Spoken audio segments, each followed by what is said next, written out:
What's going on, everybody? Josh Engleman for Awesemo.com, and I am back with my NBA DFS contenders on Draftkings for Thursday, February 11th. Be sure to hit that like button, subscribe to the channel, hit the notification bell so you know when everything goes live. Follow me on Twitter at Josh Engleman so you can get updates to these sim results as we get closer to lock.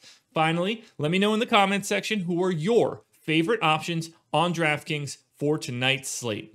We round out the bottom of my top 10 with Derek Jones Jr., Andrew Wiggins, Furkan Korkmaz, Kemba Walker, and ENES KANTER on the outside looking in.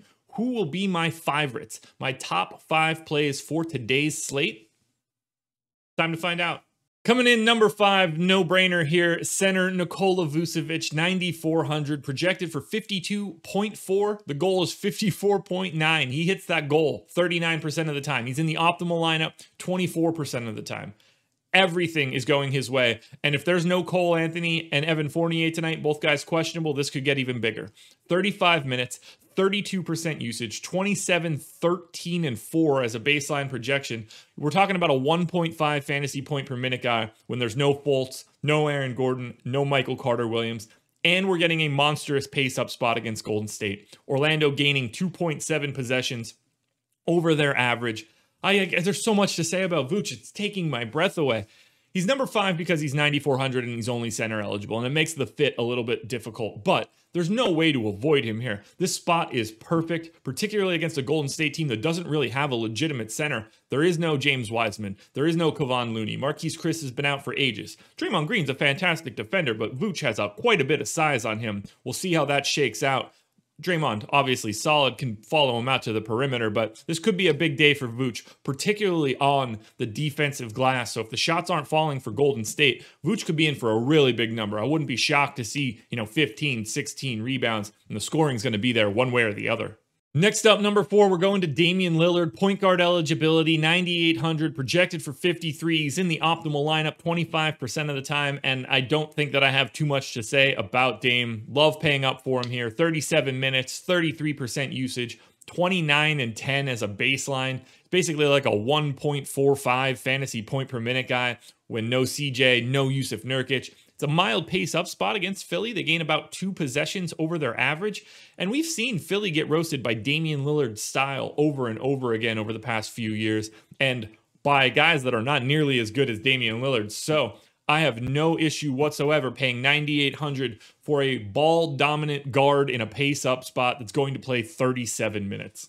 Next up, number 3, and we don't know if this one's going to hold, Cole Anthony. He's a little dinged up. He's questionable, but if he plays, point guard eligibility, 5,400, projected for 30, in the optimal lineup 26% of the time. Now, when Cole Anthony is on the floor without those other guys, without Fultz, without Aaron Gordon, without Michael Carter-Williams, we're talking 30 minutes, increased usage 23%, 14 points, 5 boards, almost 5 assists. You get a stock. He's like a fantasy point per minute guy. At 5,400, that's a really nice value. Whether you're building stars and scrubs or balanced, you're going to need something in the middle. Pace up spot against Golden State, not really a defensive team to worry about. And you're getting starter level minutes at point guard in the mid 5s. Now, if he is out, it's going to open up all sorts of additional value for Orlando, so keep your eyes peeled there. If Evan Fournier is out, Cole Anthony looks even better. He'll see even more usage because they don't have really anybody else to distribute the ball. So keep your eyes peeled on the news. Again, Cole Anthony is questionable, but if he's playing, he's a top 5 guy. Next up, we got a weird one. Number 2, TYRESE MAXEY, point guard, shooting guard eligibility, just $3,200, projected for 19. He's in the optimal lineup 32% of the time. He's going to get a minutes boost because Shake Milton is out tonight. So I'm giving him 20 minutes. I think it's possible that he plays a couple minutes more.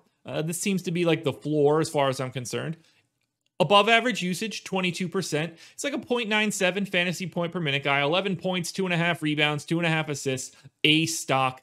It's not sexy, but on a slate right now that has 0 value to speak of, $3,200 for 20 minutes is a rate that doesn't really exist elsewhere. If we get Magic news, TYRESE MAXEY, wow, that was really tough to say. TYRESE MAXEY will fall as more value opens up because you won't need to go all the way down to $3,200. But for right now, the way that the slate is built, it's easier to get to TYRESE MAXEY plus more expensive guys than more guys in like the 6 to 7K range. So This is another one. You have to pay close attention to the news, see what's coming out, see where the value is opening up. But if lock happened in 5 minutes, TYRESE MAXEY would be one of my favorite plays on the slate because he looks for his own shot and he's only $200 above the minimum. Now, before we get to the #1 contender, one last reminder, hit the thumbs up, hit that like button, helps me out a ton. Subscribe to the channel, hit the notification bell, follow me on Twitter at Josh Engleman. It's the only place that you can find the updates to my sim results. Go watch the process show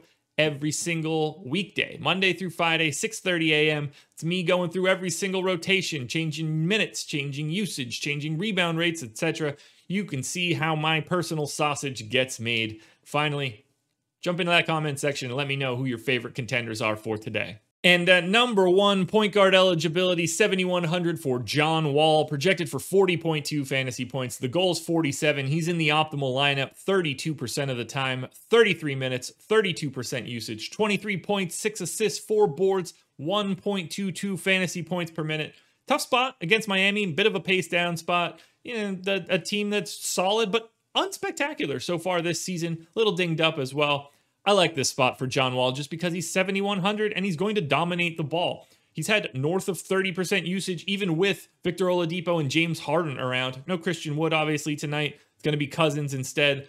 I really like getting to John Wall. I don't think that $7,100 price tag is right for him now that he's playing 33 or more minutes in a game. That's exactly where I have him here today, 33. A 22% chance of going north of 47. If you can get John Wall to 47 points, which happens, in my opinion, close to 1 out of every 4 times, that's going to be quite the necessity. I like a lot at the top, but it's not even like you need to find a lot of salary to get to John Wall. And not to mention, this is a 5-game slate. This is a no-brainer spot for me. He is the #1 contender on the slate. TYRESE MAXEY can fall as value opens up, but John Wall is not going anywhere. Alrighty, folks, that will do it. Those are my NBA DFS contenders on Draftkings for Thursday, February 11th.